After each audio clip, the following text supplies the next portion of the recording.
দু নম্বর স্কুল পরিবেশ ও বিজ্ঞান অষ্টম শ্রেণীর পরিবেশ ও বিজ্ঞানের 2 নম্বর স্কুল কী বলছে, ব্যানার্জিডাঙ্গা হাই স্কুল এইচএস।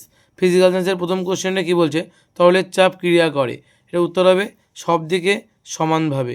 ঠিক আছে, বলছে 1 কেজি ভরের কোনো বস্তুকে পৃথিবীর যে পরিমাণ বল দিয়ে নিজের দিকে টানে, 1 কেজি ভর বস্তু 9.8 নিউটন বল দিয়ে নিজের দিকে টানবে।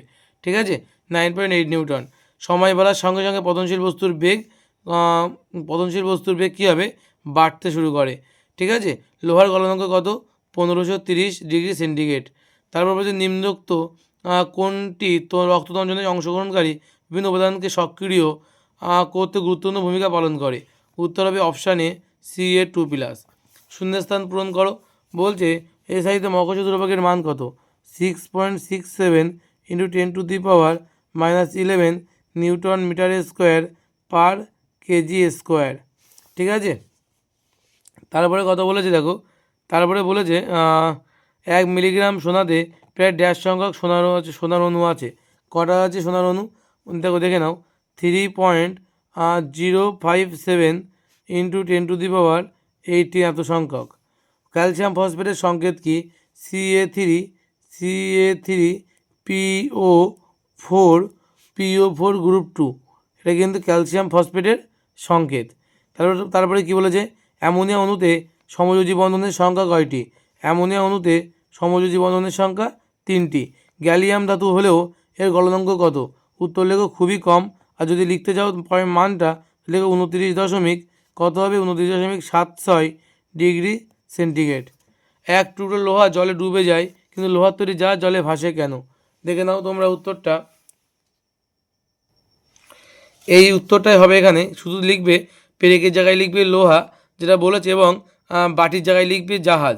ঠিক আছে, লিখলে দেখবে এই উত্তরটাই কিন্তু অ্যাকচুয়ালি উত্তর হবে। এটার খাতাটা লিখবে অবশ্যই ব্যাখ্যা সেম আছে, শুধু এখানে লোহার টুকরো আর একটা বাটি দিয়েছে। ঠিক আছে, লোহার টুকরো ডুবে যায় আর বাটি ডুবে না কেন, এখানেও একই রকম কোশ্চেন দিয়েছে, শুধু লোহার জায়গায় পেরেকের জায়গায় লোহা লিখবে, হ্যাঁ লোহার আর বাটির জায়গায় লিখবে তোমরা জাহাজ, তাহলে দেখবে উত্তরটা রেডি হয়ে যাবে। ঠিক আছে, এটা তোমরা রায়মার্টিন বইতে পেজ নম্বর 41 পেয়ে যাবে, রায়মার্টিন বই পেজ নম্বর 41। তারপর হচ্ছে কুলম্বের সূত্রটি লেখো এবং ব্যাখ্যা করো। কুলম্বের সূত্রটা এখান থেকে এই পর্যন্ত লিখবে, ব্যাখ্যা দেখো নিচে দেওয়া আছে, এই ব্যাখ্যা সহ এই গাণিতিক রূপটা কিন্তু পুরোটা তোমাদের একদম এই পর্যন্ত কিন্তু লিখতে হবে। ঠিক আছে, এই পর্যন্ত কিন্তু তোমাদের লিখতে হবে। কখনো কোনো ব্যাখ্যা না দিয়ে বলতে পারে গাণিতিক রূপটি লেখো, এই উত্তরটাই কিন্তু লিখতে হবে তখন। ঠিক আছে, এই কুলম্বের সূত্র উপরে আছে, তলায় কিন্তু ব্যাখ্যা দেওয়া আছে, জলের মতন মুখস্থ করে ফেলবে। এটা রায়মার্টিন বইতে, যাদের রায়মার্টিন বই তারা বইতে পেজ নম্বর 73 পেয়ে যাবে, পেজ নম্বর 73। তারপরে দেখো বলেছে যে দুটি বর্ণহীন গ্যাসের বিক্রিয়ায় একটি বাদামি বর্ণের গ্যাস উৎপন্ন হয়, গ্যাস তিনটিকে শনাক্ত করো এবং বিক্রিয়ার সমীকরণটি দেখাও। ঠিক আছে, এই উত্তরটা তোমরা পেয়ে যাবে তোমাদের টেক্সট বুকে 60 নম্বর পাতায়। ঠিক আছে, তোমাদের টেক্সট বুকে 60 নম্বর পাতা বের করো, 60 নম্বর পাতায় তোমরা উত্তরটা পেয়ে যাবে, এই যে দেওয়া আছে এখানে। ঠিক আছে, মনে রাখবে এটা তোমাদের উত্তর, যে 2NO + O2 2NO + O2 = 2NO2।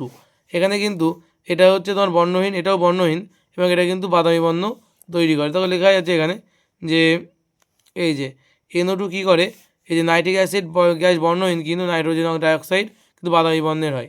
ঠিক আছে, এই উত্তরটা কিন্তু তোমরা ওখান থেকে লিখে দেবে, এবং এই যে তিনটে রাসায়নিক বিক্রিয়াটা লিখতে বলছে, এটাই লিখে দিলে হয়ে যাবে রাসায়নিক বিক্রিয়াটা। ঠিক আছে, তো তারপরে দেখো নেক্সট কোশ্চেন কী বলছে, তো এটা তোমাদের বইতে পেয়ে যাবে, বইতে পেজ নম্বর 60 আছে। বলছে কপার সালফেট দ্রবণে লোহার ছুরি ডোবালে কী ঘটবে, কপার সালফেট দ্রবণে লোহার ছুরি ডোবালে মনে রাখবে Fe+CuSO4 এই বিক্রিয়াটা ঘটবে। এই যে Fe+CuSO4 বিক্রিয়া করে তৈরি করছে FeSO4 + Cu, লালচে বাদামি রঙের উৎপন্ন হবে, লালচে বাদামি রঙের কপার সালফেট উৎপন্ন হবে। ঠিক আছে, বিক্রিয়াটা আমি লিখে দিচ্ছি এখানে, মানে বিক্রিয়াটা এরকম হবে Fe+CuSO4 ঠিক আছে, সমান কী তৈরি করবে, FeSO4 + Cu, এটা কিন্তু কালচে বাদামি রঙের হবে কভারটা। আচ্ছা, অ্যালুমিনিয়ামের সঙ্গে হাইড্রোক্লোরিক অ্যাসিডের বিক্রিয়ায় কী ঘটে তার সমীকরণ সহ লিখতে বলছে। এই বিক্রিয়াটা লিখে দেবে, অ্যালুমিনিয়ামের সঙ্গে hydrochloric acid 2Al plus 6HCl বিক্রিয়া করলে 2AlCl3 প্লাস H2 উৎপন্ন করবে। এটা তোমরা পেজ নাম্বার 72-তে পেয়ে যাবে। তোমাদের বইয়ের পেজ নাম্বার 72-তে পেয়ে যাবে। বলছি সমান ভরে দুটি বস্তুকণার একটিকে অপরিবর্তিত রেখে অপরটিকে 3 গুণ করা হলে মধ্যবর্তী দূরত্বের বর্গের মধ্য দূরত্বের পূর্বের 5 গুণ হয়।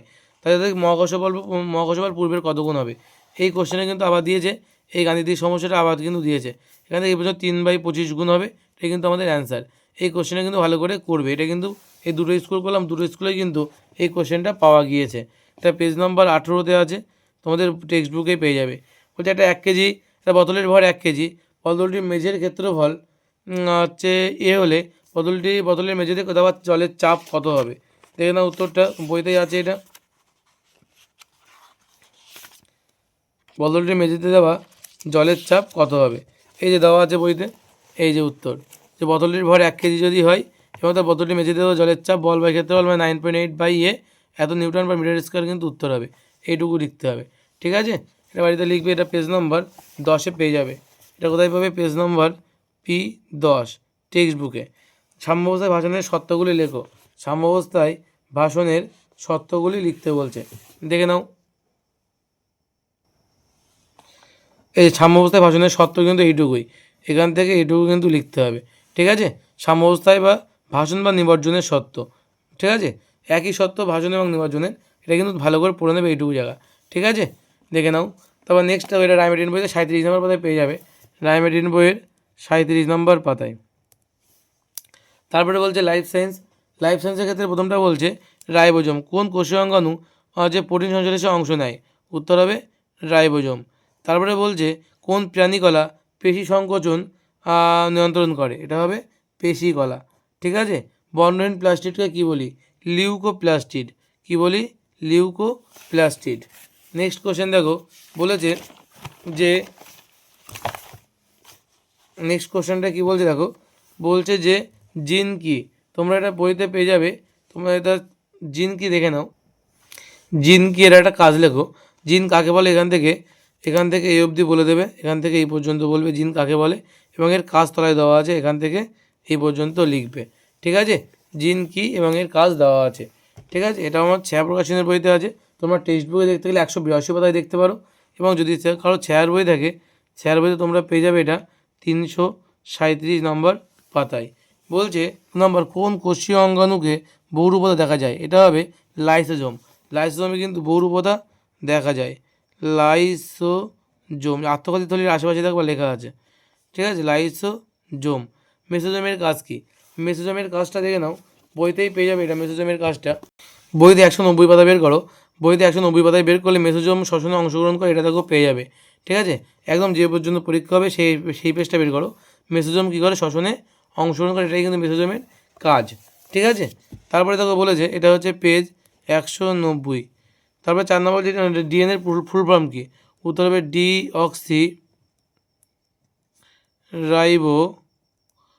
Deoxy ribo nucleic acid. Nucleic acid. বিভিন্ন অংশ চিত্রিত করে একটি প্রাণীকোষের চিত্র অঙ্কন করতে বলছে। প্রাণীকোষের চিত্র আঁকতে বলছে, দেখে নাও। এই যে একটা প্রাণীকোষের চিত্র এখানে আঁকা আছে, তো তোমরা স্ক্রিনশট দিয়ে রাখো, দিয়ে এটা কিন্তু বাড়িতে আঁকা শিখবে বারবার, ঠিক আছে? এটা কিন্তু বাড়িতে আঁকা শিখবে। তোমাদের নতুন রায়মার্টিনের বই আছে যাদের কাছে, তাদের বইতে 481 পাতায় এটা পেয়ে যাবে। রায়মার্টিনের বইতে 481 পাতায় এটা পেয়ে যাবে, ঠিক আছে? আর একটা আছে দেখো আমাদের কোশ্চেন, যে নিউক্লিয়াসের চিত্র অঙ্কন করো। এটা তোমাদের যাদের ছায়া প্রকাশনের বই আছে, সেই ছায়া প্রকাশনের বইতে 337 পাতায় দেখো পেয়ে যাবে। এই যে নিউক্লিয়াসের চিত্র এখানে দেওয়া আছে, এটা কিন্তু তোমরা আঁকবে এবং বিভিন্ন অংশগুলো এরকম মার্কিং করে দিয়েছে, এগুলো কিন্তু চিহ্নিত করা আছে, ঠিক আছে? বাড়িতে কিন্তু এটা দেখে নেবে, ঠিক আছে?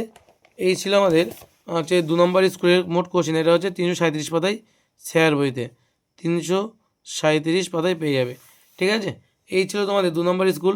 এবার আমাদের 3 নম্বর স্কুলে নেক্সট দিন আমরা দেখব 3 নম্বর স্কুল কোনটাই হিন্দু গার্লস স্কুল এইচএস, ঠিক আছে? এটা আমরা নেক্সট দিন দেখব।